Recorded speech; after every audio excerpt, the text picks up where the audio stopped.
मैंने आपसे पहले भी कहा था कि अदलिया को इंसाफ देने के लिए और आइन पर अमल करवाने के लिए इस दफ़ा पब्लिक की सपोर्ट की ज़रूरत होगी, खासतौर पे वकला की सपोर्ट की ज़रूरत होगी। वो इसलिए कि पीडीएम की जो जमातें इस वक्त आइन पाकिस्तान के साथ खिलवाड़ करना चाह रही हैं, जो जमातें इस वक्त अदलिया को तकसीम करना चाह रही हैं, उनको एस्टेब्लिशमेंट की मदद हासिल है। और जब सियासी जमातों को एस्टेब्लिशमेंट की मदद हासिल हो तो वो इदारों को भी दबाती हैं, मुखालिफिन को भी दबाती हैं, इंसानी हकूक़ की पामाली भी कर सकती हैं। उस वक्त ताकत उनके साथ होती है। बहरहाल अवाम को और वकला को अपना रोल प्ले करना पड़ेगा। सिर्फ पाकिस्तान तरीके इंसाफ ये नहीं कर पाएगी। वकला और सिविल सोसाइटी खड़े हो गए हैं। सबसे पहली जो बड़ी खबर है वो ये है कि एक गोल मेज कॉन्फ्रेंस शुरू करने का फैसला किया गया है। ये जो गोल मेज कॉन्फ्रेंस है इसको बुलवाया गया है और ये होगी 15 तारीख को। इसका अनाउंसमेंट कर दिया गया है। इसमें एतजाज एहसन साहब ने जो अनाउंसमेंट किया, उन्होंने वकला को पुरअमन एहतजाज की कॉल भी दी है और साथ ही साथ उन्होंने कहा कि मुख्तलिफ नारे अब आप लोगों को दिए जा रहे हैं, उनके बैनर्स और पोस्टर्स आप बनाकर लाएं। हम मुल्क बचाने निकले हैं, आओ हमारे साथ चलो, चीफ तेरे जान सार बेशुमार बेशुमार, नजरिया जरूरत नामंजूर। तफसीलात के मुताबिक जो गोल मेज कॉन्फ्रेंस है ये 15 अप्रैल को लाहौर में मुनक्कद की जाएगी। लतीफ खोसा साहब इसकी क़यादत करेंगे। पाकिस्तान पीपल्स पार्टी ने उनको अपने लॉयर विंग की सदारत से हटा दिया है और एतजाज एहसन और ख्वाजा तारिक रहीम अहम तरीन गोल मेज कॉन्फ्रेंस की मेजबानी करेंगे। यानी ये 3 इंपॉर्टेंट लोग हैं वकला रहनुमा जो हमेशा से बड़े मुतहर्रिक रहे हैं। इन्होंने वकला की बहुत सारी तहरीकें चलाई हैं। एतजाज एहसन साहब का एक बड़ा कलीदी और मेन किरदार था उस वक्त जब 2009 में, यानी 2007 से 2009 तक जो वकला तहरीक चली है उसमें एतजाज एहसन का बड़ा अहम रोल था। और अब दोबारा एतजाज एहसन मैदान में उतरे हैं। किसी को आइडिया नहीं था कि 14 साल बाद दोबारा उनको अदलिया की आज़ादी के लिए लड़ाई लड़नी पड़ेगी। बहरहाल गोल मेज कॉन्फ्रेंस में मुल्क के सफ़े अव्वल के आईनी और कानूनी माहिरीन शरीक होंगे। कॉन्फ्रेंस में मुकर्रना और पार्लियामेंट की अदलिया के खिलाफ यलगार का जायजा लिया जाएगा। आईनी और कानूनी माहिरीन रियासती सतह पर आइन से इनहराफ की कोशिशों का तजज़िया करेंगे। इसके अलावा कॉन्फ्रेंस में दस्तूर और कानून की दुरुस्त ताबीरात से मुताल्लिक तजज़िया किया जाएगा। ज़राए के मुताबिक सुप्रीम कोर्ट के जजेस के खिलाफ सरकारी वसाइल से यलगार के असरात पर तजज़िया किया जाएगा। कॉन्फ्रेंस के इख्तिताम पर मुफस्सल एलामिये से आइंदा के लाया अमल का भी ऐलान किया जाएगा। यानी अगर ये वकला रहनुमा वहां पे ये तय कर लेते हैं गोल मेज कॉन्फ्रेंस में कि अब वकला की एक तहरीक चलेगी, तो वकला की जो तमाम बार्स हैं वो इसके साथ इकट्ठी हो सकती हैं और इकट्ठी होने के बाद वकला की एक तहरीक सुप्रीम कोर्ट ऑफ पाकिस्तान के हक में शुरू हो सकती है। लेकिन इससे पहले ही एतजाज एहसन साहब ने वकला को पुरअमन एहतजाज के लिए 11 बजे की कॉल दे दी है और उन्होंने कहा कि पुरअमन तरीके से वकला अपना एहतजाज रिकॉर्ड करवाना शुरू करें। एक और बड़ी डेवलपमेंट है वो भी मैं आपको बता देता हूं, लेकिन ये बहुत जरूरी है। देखें, सुप्रीम कोर्ट ऑफ पाकिस्तान को सपोर्ट मिलना बहुत जरूरी है क्योंकि एस्टेब्लिशमेंट पीडीएम की जमातें, पाकिस्तान का 95% मीडिया और बहुत सारे माफियाज वो एक पेज पर हैं कि आईने पाकिस्तान अगर कहता भी है कि इलेक्शन करवाने हैं तो इलेक्शन नहीं करवाने, क्योंकि जिनको रेजीम चेंज ऑपरेशन के नतीजे में निकाला गया है वो अगर वापस आ जाते हैं तो मकसद फौत हो जाएगा और वापस आने के बाद लोग सवालात भी पूछेंगे तो मुश्किलात पैदा हो जाएंगी। डील करने की कोशिश की गई इमरान खान साहब से, तो उन्होंने कुछ चीज़ों के ऊपर तो उन्होंने कहा कि जो मेरे साथ जाती तौर पे हुआ उसको तो मैं माफ़ कर दूंगा, लेकिन जो कुछ इस मुल्क के अंदर किया गया रेजीम चेंज ऑपरेशन के बाद उसको तो माफ़ नहीं किया जा सकता। उनका एक और मौक़िफ़ है कि जिन्होंने इस मुल्क में चोरी, जिन्होंने इस मुल्क में डाके डाले, जिन्होंने करप्शन की, उनको मैं माफ़ नहीं कर सकता।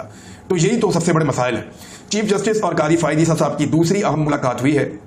ज़राए के मुताबिक चीफ जस्टिस और कादी फ़ायद ईसा के दरमियान अहम मुलाकात आधे घंटे तक जारी रही है। ये खबर एक्सप्रेस न्यूज़ ने रिपोर्ट की, मैं वहां से आपको दे रहा हूँ और भी बहुत सारे मीडिया ने की है। इसमें होने वाली मुशावरत के बाद ही जस्टिस कादी फ़ायद ईसा ने पार्लियामेंट के इजलास में शिरकत के हवाले से अपना वजाहती बयान जारी किया। ज़राए का कहना है कि दोनों जजेस के दरमियान ये एक मुलाकात हुई और एक तवील मुलाकात थी। इससे पहले भी एक मुलाकात हो चुकी है, तो ये दूसरी मुलाकात है। और जो जस्टिस कादी फ़ायद ईसा हैं उन्होंने एक वजाहती बयान जारी कर दिया इस हवाले से कि उन्होंने पार्लियामेंट के इजलास में शिरकत क्यों की और क्या मामला वहां पर हुए। जरा ये बयान भी मैं आपको पढ़ के बता देता हूं। कादी फ़ायद ईसा साहब ने कहा कि सुप्रीम कोर्ट के तमाम जजों को इस्लामी जमहूरिया पाकिस्तान के आइन की गोल्डन जुबली मनाने की दावत दी गई थी। उन्होंने कहा कि यह दावत कबूल करने से कबल मालूमात हासिल की गई थी कि क्या सियासी तकरीरें वहां पे की जाएंगी और यकीन दहानियां करवाई गई थी कि सिर्फ आइन और उसके बनाने के मुतालिक बात की जाएगी, जबकि मुझे भेजे गए प्रोग्राम में उसकी तस्दीक भी की गई थी। उनका कहना था कि इस नुक्ते की वजाहत मेरे अमले ने कौमी असम्बली के डिप्टी डायरेक्टर से करवाई और फिर खुद मैंने स्पीकर से बराह रास्त बात की और इसके बाद ही दावत कबूल की, क्योंकि मैं आइन के साथ इजहार यकजहती करना चाहता था। सुप्रीम कोर्ट के सीनियर जज ने कहा कि मुझसे पूछा गया कि आप तकरीर करेंगे और मैंने माजरत कर दी थी, लेकिन जब मैंने बाद तकरीरों में सियासी बयानात सुने तो फिर मैंने बात करने के लिए दरखास्त की ताकि किसी मुमकिन गलतफहमी का अजाला हो सके और फिर बात की। उनका कहना था कि यह अमर बाइसे हैरत है कि बाज़ लोगों को इस बात पर एतराज़ है मैं कहाँ बैठा था या मैंने आइन की याद मनाने की तकरीब में शिरकत क्यों की थी। मैं हॉल के एक कोने में या गैलरी में बैठने को तरजीह देता, लेकिन अदलिया के एक फ़र्द की इज्जत अफजाई के लिए मुझे दरमियान में बिठाया गया। मैंने बैठने के लिए खुद वो जगह नहीं चुनी थी। कादी फायद ईसा ने कहा कि आइन को सियासी तनाव के तमाम अतराफ से लोगों के बराह रास्त चुने गए नुमाइंदों के जरिए बनाया गया है, जो उनकी दानिशमंदी की गवाही देता है। इसने कामयाबी के लिए बानी के नस्बुलैन, इत्तेहाद, यकीन और नज़म की तौसीक की है और साबित किया है कि अगर लोगों के मफाद को मुकद्दम रखा जाए तो सबसे ज्यादा गुंजलक मसाइल भी इखलास और जज्बे के जरिए हल किए जा सकते हैं। उन्होंने कहा कि लोगों के मुंतखब नुमाइंदे मुकम्मल एहतराम के मुस्तहिक हैं और ऑल इंडिया मुस्लिम लीग के सियासतदानों के बगैर हम आज़ादी हासिल नहीं कर पाते। उनका कहना था कि कन्वेंशन के मुंतजमीन ने पाकिस्तान की तारीख का एक खुसूसी अहमियत का दिन मनाने के लिए सबको दावत दी थी और आइन की गोल्डन जुबली सबके लिए बाइस मुसरत है। ये किसी मखसूस इदारे और जमात का तनहा इस्तेहकाक नहीं है। आइन की अहमियत सब पर वादे की जानी चाहिए और ऐसा मुसलसल करना चाहिए। सुप्रीम कोर्ट के जज का कहना था जब पाकिस्तान के पास लोगों के बराह रास्त चुने गए नुमाइंदों का बनाया गया आइन नहीं था तो मुल्क तकसीम हो गया था। इस मुसलसल जारी गलती की इस्लाह 50 साल कबल की गई और लोगों के बुनियादी हुकूक तस्लीम करके आइन में दर्ज किए गए। इसलिए तमाम पाकिस्तानियों की निजात आइन की पाबंदी में है। जस्टिस कादी फायद ईसा ने कहा कि शहरियों का बेहतरीन मफाद इसी में है कि तकसीम के बीज ना बोए जाएं और आइन का मनाया जाना हमारी तारीख के अहम तरीन लम्हात में से एक है जिसे मनाना जरूरी है। मेरा एक सवाल है छोटा सा, मेरे दिमाग में आ रहा है, वो ये है कि आइन का दिन मनाना जरूरी है या आइन पर अमल दरामद जरूरी है? क्या ये असेंबली जहां पे कादी फायद ईसा साहब बैठे या ये लोग जिनके साथ कादी फायद ईसा साहब बैठे, यहां पे आइन पे अमल दरामद हो रहा है? क्या यहां पे आइन की सरबुलंदी के लिए काम हो रहा है या यहां पे आइन को पसे पुष्ट डाला जा रहा है और आइन शिकनी हो रही है? लगातार आइन शिकनी हो रही है। जो वुकला कह रहे हैं, वुकला रहनुमा कह रहे हैं, अगर आइन पर अमल दरामद जरूरी नहीं है तो फिर इसका दिन मनाना तो मुनाफकत होगी। यानी एक चीज के ऊपर आपने अमल दरामद ही नहीं करना तो उसका दिन क्यों मनाना है? ये तो मुनाफकत है। तो ऐसी है कि जैसे 900 चूहे खाकर बिल्ली हज पर चली, ये मिसाल है और ये इसी तरह की मिसाल बनती है। फवाद चौधरी साहब ने बयान दिया, उन्होंने कहा जी कि कादी फायद ईसा के खिलाफ जो है वो एक जज्बात हैं वुकला के। उन्होंने कहा पार्लियामेंट में बैठने से वुकला बरादरी नाराज है कादी फायद ईसा साहब से, ये फवाद चौधरी साहब ने कहा। और कादी फायद ईसा साहब के खिलाफ रेफरेंस भी दायर कर दिया गया है और यह भी कहा गया है, एक और दरखास्त दी गई है कि उनके खिलाफ रेफरेंस की जल्द समाअत की जाए और उसके लिए मुतफर्रिक दरखास्त दायर कर दी गई है। तो ये गुजरांवाला बार ने रेफरेंस में कहा है कि जस्टिस कादी फायद ईसा बुलंद किरदार और अफकार के इजहार के पाबंद थे। वो इदारों और शख्सियात के खिलाफ खतूत मीडिया को जारी करते रहे। 10 अप्रैल को वो पार्लियामेंट जा पहुंचे। उन्होंने मुतअस्सिबाना ख्यालात के इजहार के लिए सियासी फोरम का इंतखाब किया और कादी फायद ईसा साहब के ऊपर एलिगेशन लगाए हैं और ये कहा गया है कि जल्द अज जल्द समाअत की जाए उनके खिलाफ जो रेफरेंस दायर किया गया है उसको लेकर। अब ये एक खिचड़ी पकड़ी है, एक तरफ हुकूमत है, उन्होंने पूरा अटैक किया हुआ है सुप्रीम कोर्ट ऑफ पाकिस्तान के जजेस के ऊपर। दूसरी तरफ जो बार्स हैं वो ये कह रही है कि कादी फायद ईसा जो है उन्होंने भी ठीक नहीं किया और ये काम ठीक नहीं है जो उनकी तरफ से हुआ है। एक और खबर है और वो बड़ी इंटरेस्टिंग है। वो हुकूमत जो कहती है कि उनके पास पैसे नहीं है, वो पैसे नहीं दे सकती, उनके पास पैसे मौजूद नहीं है और 21 अरब रुपए इलेक्शन के लिए पंजाब में और खैबर पख्तूनख्वा में नहीं दे रहे, मामले को लेकर चले गए हैं पार्लियामेंट के अंदर। हालांकि पार्लियामेंट का उससे कोई लेना देना नहीं है।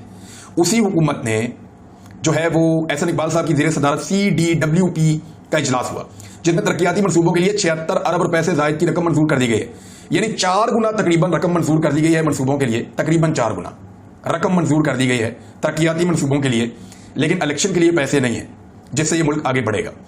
अब यहां से आप अंदाजा कर लें कि तरक्याती मनसूबों के लिए तो पैसे निकाल रहे हैं, इससे पहले भी निकाले हैं, अभी भी निकाले हैं, आज भी निकाले हैं, आइंदा भी निकालेंगे। मंजूरी दी जा रही है, बार बार दी जा रही है, लेकिन इलेक्शन कमीशन ऑफ पाकिस्तान को पैसा नहीं दिया जा रहा है क्योंकि इलेक्शन कमीशन ऑफ पाकिस्तान को पैसा देंगे तो इलेक्शन हो जाएगा और इलेक्शन में जाने की इस वक्त सूरत हाल नहीं है।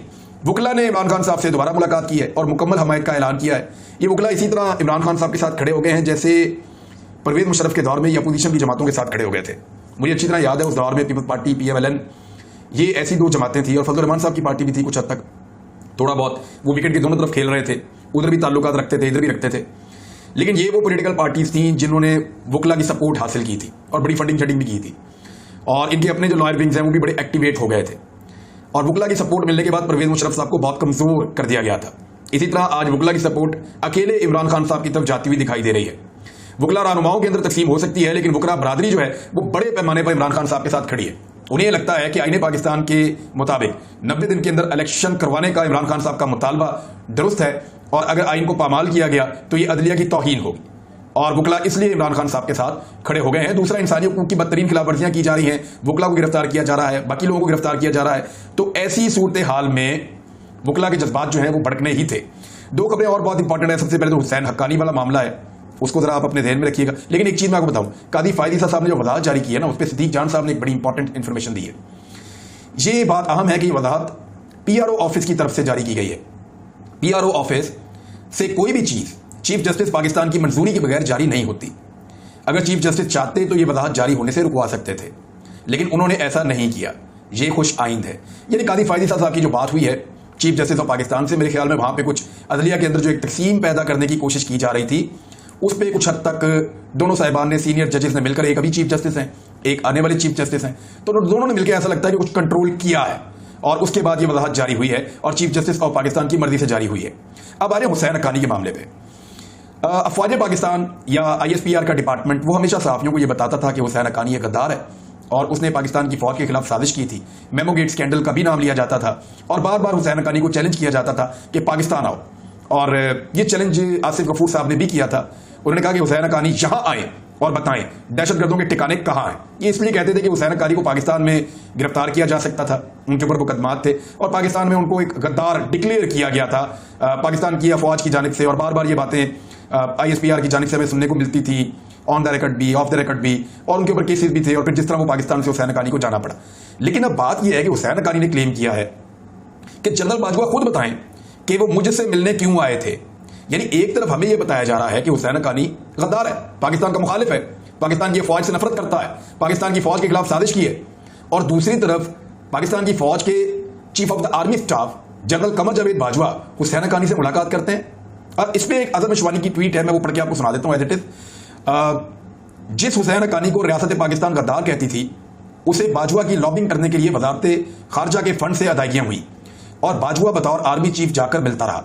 इसी बात पर जनरल बाजवा का कोर्ट मार्शल कर देना चाहिए, ये अजम अशवानी साहब ने कहा। वैसे इसके ऊपर इंक्वायरी होनी चाहिए कि एक शख्स के बारे में अफवाज पाकिस्तान में इस किस्म के जज्बात थे। कैसे हो सकता है कि वो शख्स जो है आर्मी चीफ से मुलाकात कर रहा हो और बाद में उनकी तारीफें भी कर रहा हो। G20 इजलास श्रीनगर में होगा 22 से 24 मई के दौरान। ये पाकिस्तान के लिए एक बहुत लम्हा फिक्रिया है। श्रीनगर जो है ये मकबूजा कश्मीर का हिस्सा है और ये मुतनाज़ इलाका है, ये भारत का हिस्सा नहीं है। पाकिस्तान इसको भारत का हिस्सा तस्लीम नहीं करता। ये मामला अक़वाम मुत्तहिदा के अंदर पेंडिंग चल रहा है।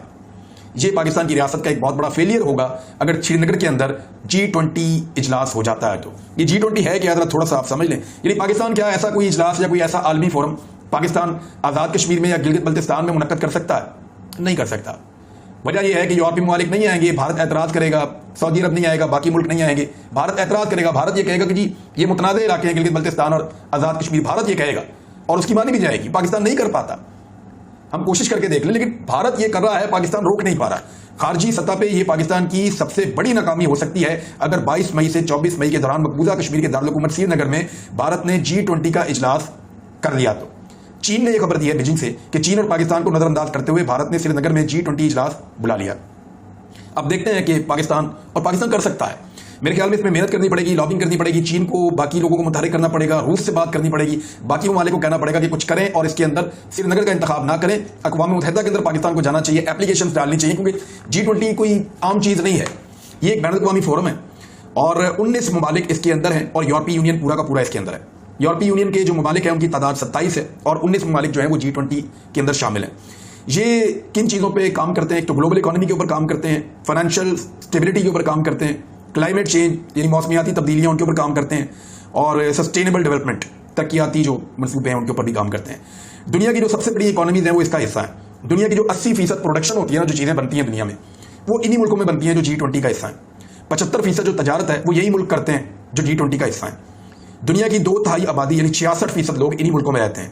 दुनिया की 60% ज़मीन जो है वो इन्हीं मुल्कों के पास है G20। तो ये बहुत बहुत इंपॉर्टेंट है और इतनी इंपॉर्टेंट कॉन्फ्रेंस का या इजलास का वहाँ पे होना श्रीनगर में, पाकिस्तान को इसको रोकना चाहिए, हर हाल में रोकना चाहिए। इसमें जो ममालिक है मैं आपको बता देता हूँ, इसमें Argentina, Australia, Brazil, Canada, China, France, Germany, India, Indonesia, Italy, Japan, Mexico, South Korea, Russia, Saudi Arabia, South Africa, Turkey, United Kingdom यानी UK और यूनाइटेड स्टेट्स और उसके बाद यूरोपीय यूनियन, ये इसके मेंबर्स हैं। आखिरी खबर अली अमीन गंडापुर के हवाले से है। अली अमीन गंडापुर का 2 रोज़ा जिस्मानी रिमांड जो है वो उसके ऊपर पुलिस के हवाले उनको कर दिया गया है, लेकिन मुकदमे में से दहशतगर्दी की दफात हज़फ कर दी गई हैं। ये एक उनकी कामयाबी है और उम्मीद है जैसे बाकी सियासी कारकुन रिहा हुए हैं वैसे ही अली अमीन गंडापुर भी रिहा हो जाएंगे। उनके बारे में कुछ लोगों ने बड़ी अजीबोगरीब खबरें दी कि वो राज उगल रहे हैं, बड़ी बड़ी चीज़ें बता रहे हैं। तो मैंने अपने तौर पर पता किया ऐसा कुछ भी नहीं है और शहबाज गिल के ऊपर भी ऐसे एलिगेशन लगाए गए, फिर अली अमीन गंडापुर के ऊपर भी ऐसे एलिगेशन लगाए गए, लेकिन मैंने देखा कि इमरान खान के साथियों ने बड़ी रेजिलियंस का मुजाहरा किया।